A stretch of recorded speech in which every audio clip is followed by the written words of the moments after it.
So just a little bit about me and where I'm from. Uken, we've been around for a while now. Yesterday, we actually just celebrated our 10-year anniversary, which is pretty cool. So the studio was founded by two guys, Chris and Mark. Actually, Chris is right there. Say hi to him. We started in mid-core making RPGs, and then since we've diversified into casual games, casual trivia word games.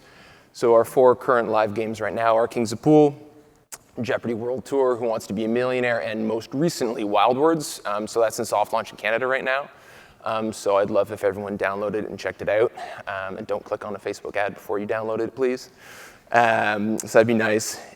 So we're about 80 people, only headquartered here. So that's a little bit of background about what we do at Uken. So today, I'm going to try to keep it somewhat high level, but this is also a fairly technical topic. Before I jump in, how many people are on the UA or acquisition side of the room? Okay. How many people are on the monetization or product side? And then on the vendor, sale, and other bucket. Okay, cool. I'm going to try and have something for everybody. Does anybody know what Charles Proxy is? Okay, couple. All right, sweet. This will be good. So today I'm going to cover what Charles is, going to talk a little bit about what you can do with it, hopefully teach some people some things, and then also give just a brief, hey, this is how you set it up. These are some of the ways you can get value out of it, and give some practical examples. So what it is, it's a web debugging platform that allows you to view HTTP and HTTPS traffic between your device and the internet. So that's a fairly sort of technical blob. I'm going to unpack that. Before I do, that is a jug. It's not bad clip art. It's actually their logo. The reason it's their logo is that jug is internet slang for profiting off illegal activity, which is what a lot of people tend to do with this type of tech. So this is why it's important. So for all the apps on your phone, the way they communicate with the internet, the servers that support them, all of that stuff, for the most part, that takes place over HTTP and HTTPS. It's a transfer protocol. And why that's important is because Charles lets you sort of see that traffic, see the way that both your app, anything on your phone is communicating with the internet. If I take a step back and sort of use a more offline analogy, it's like you're passing notes in class. And if you're trying to pass notes to somebody on a totally other row, that has to go sort of between somebody. If that person opens up and looks at what you've written, passes it on, they pass the note back, they can do the same thing. That's effectively what this allows you to do. And so what we can now do is we can now kind of talk through, for the different sets of people in the audience, why that's interesting or where you can actually get value out of that. So for teams that are focused on acquisition, I think I've got sort of 5 things bucketed here: content delivery, live ops, ad monetization, analytics, and segmentation. So I would classify these things. Definitely if you're in the games business, I feel like this is sort of like the games section over here. Definitely if you're in the game business, I think these are foundational. If you have a top 200 or a top 100 grossing app, I think you have built success with these things. Your teams rely on these things. And what a Charles Proxy allows you to do is understand the makeup of a lot of how these things are operating. I think this is really valuable, if I think back to when our studio was a lot smaller or somebody who's not spending at as much scale. I think the mobile industry has a lot of information asymmetries, where if you're not spending a ton, then you don't know a lot. This is especially true in the game space if you're not buying on the big 2 platforms. So things that you can do with Charles Proxy, you can understand where you have access to inventory.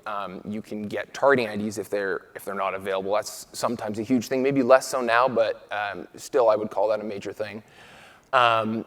You can understand how, say, a competitor is segmenting inventory, and then how potentially they're structuring their waterfall. And these are all things that can be interesting to an acquisition team. So if I parallel what I'm talking about to, say, Simon's presentation, where his is sort of the very high level, what I'm talking about is this is something that definitely doesn't necessarily scale, but in certain scenarios, say when you're smaller, or certain scenarios where you're really trying to understand, you've got 5, 10 key competitors, you're trying to understand maybe how you can access that inventory, or something specifically about the types of users that you're trying to acquire. These are the unscalable, sort of not super efficient ways that you can go about and build that information. And I think that either when you've got a new game or when you're smaller, that's the time to do those things and to try to get that insight. And I think we can talk through this. I'm going to try and run the presentation a bit shorter because I'd like to have a conversation and kind of talk about these things, because there's really a lot of things that you can do. And I want to be able to kind of talk about that. So if we talk now on the product side, I've just kind of highlighted some of the other areas that might be interested to them. I'm, I'd say, more on the UA side than I am the product side, but I think there's going to be content later today that kind of talks about that. But I think that really great growth, really great UA starts from the product perspective. So I think that anybody who's in an acquisition, or their job somewhat involves acquisition, they should be thinking about product as well. I think eventually it's all going to kind of converge to one thing. So for product teams, these are some of the things that you can learn. So understanding what segmentation is taking place. How is a competitor's product team thinking about segmenting their inventory? How are they delivering a customized experience for different people in the app? What does that look like? Another thing that's always interesting is what data are they willing to share? Sometimes, especially early on, you're not sure, should we be sharing revenue data with X partner? Should we be doing this? Should we be doing that? Well, you can get, not to say that it's great to just say, okay, pick the top 5 most successful people doing what I'm trying to do, and I'll just copy them, because that's only going to lead you to moderate success. But it's helpful just to kind of contextualize what's happening.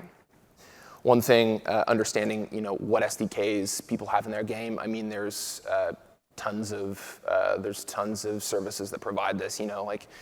If you pay for App Annie or Sensor Tower, or there's a long list of BI tools and systems that can say, hey, these are all the SDKs they have. This is all the stuff. This is how they get it. It's not rocket science. Doesn't cost. You don't need to spend a bunch of money.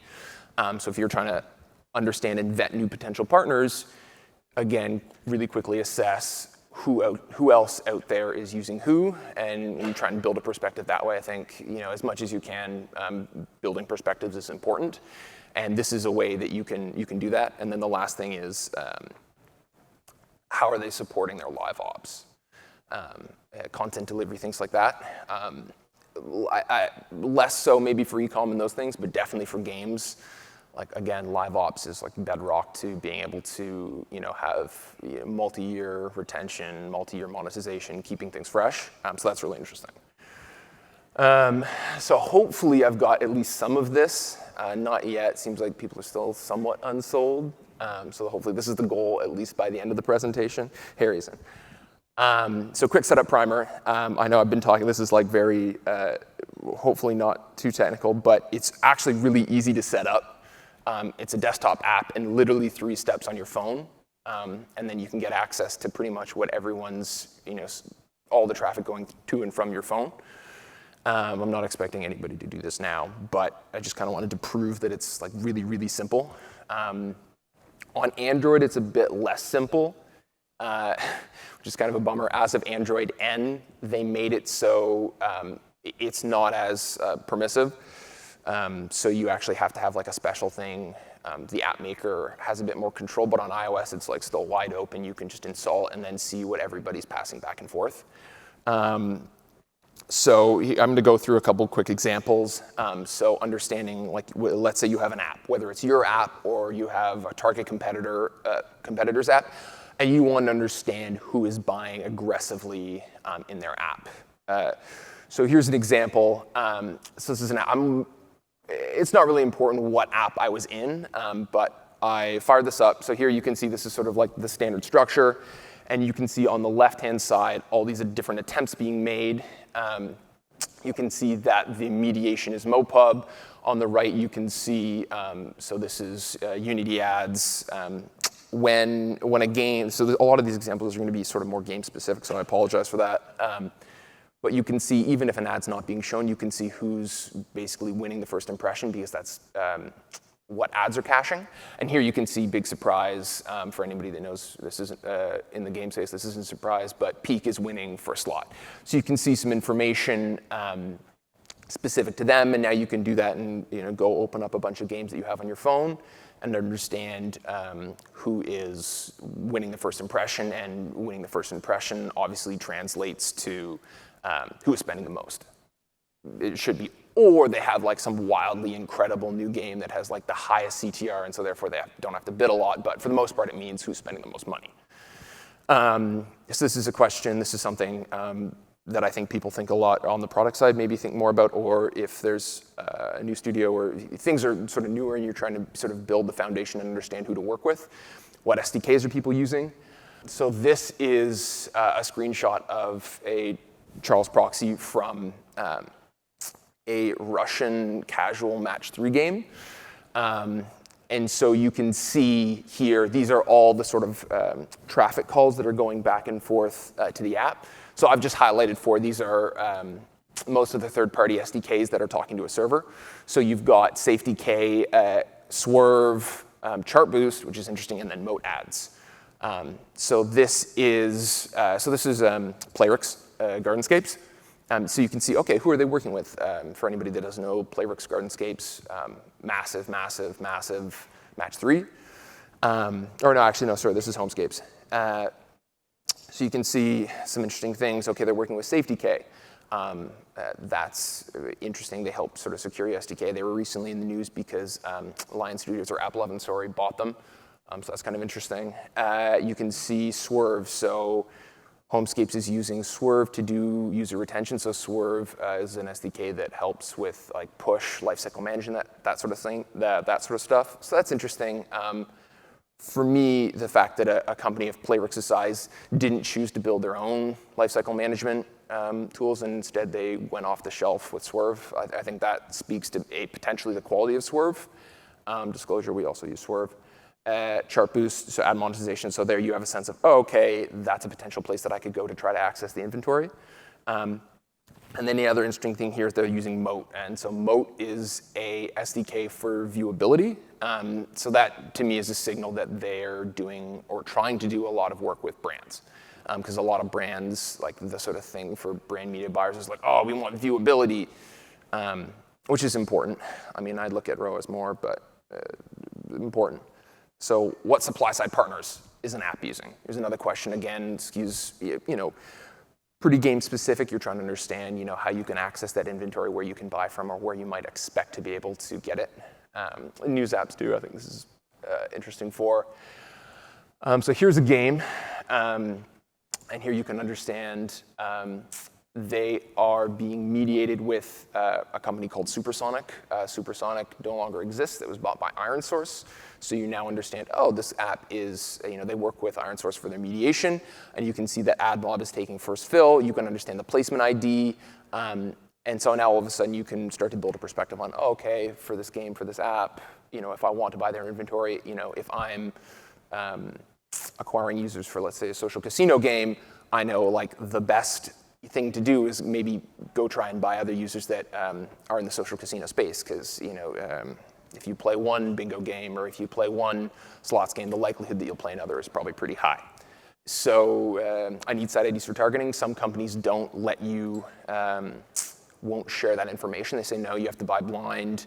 We're not going to tell you what game it is you're buying. This is just like an 8-digit string, or this app is just like an 8-digit string. And we're not going to tell you. And I think that's, when you bring the human element into it and you want to understand where, if you're spending, tens of thousands of dollars on some blind site ID, I think you kind of want to know where it is you're actually buying it. And so you can do that. You can kind of reverse engineer. This is an example of our game. So here you can see in the ad call that's going back and forth. Here's the game ID. Please target our game, buy our inventory. And you can sort of also understand some other things like zone ID. So what is very common is people will break up their ad inventory into a number of different placements. And let's say you only want to target a specific placement, well, you could get this information and you could potentially pass it on to whoever you're buying with and say, hey, no, I know that I only want to buy this section because you believe it's going to perform better. So that's one thing you could do. That was really it. I just wanted to sort of share those examples, and then hopefully, if anybody has any questions, I'd love to talk about this both now and after if anybody has any questions. For the game IDs that get passed back, are they kind of uniform across the different ad networks? And if not, do they have their own hashing? Yeah, so they all have their own hashing. Yeah, it's fine. Unity is I think a famous one. If anyone, for all the games people, Unity won't share their site. They won't unblind their site IDs. I think they maybe did it for Machine Zone, and everybody else was like, no, sorry, we can't give that to you. So you can get that. It's all unique. So if you're buying on Iron Source, that ID will be different. But because the SDK has to, before an ad is shown, call to cache, you can see that transaction happen, and then you can just get the ID. And the easiest way to do it is just to Charles Proxy your own game, look at you sort of look at the JSON, sort of look at the code, and you're like, oh, cool, this is it. And then just do the same thing with whatever you're trying to target, and then you can see it. Thanks again, Conrad. Big round of applause for this guy.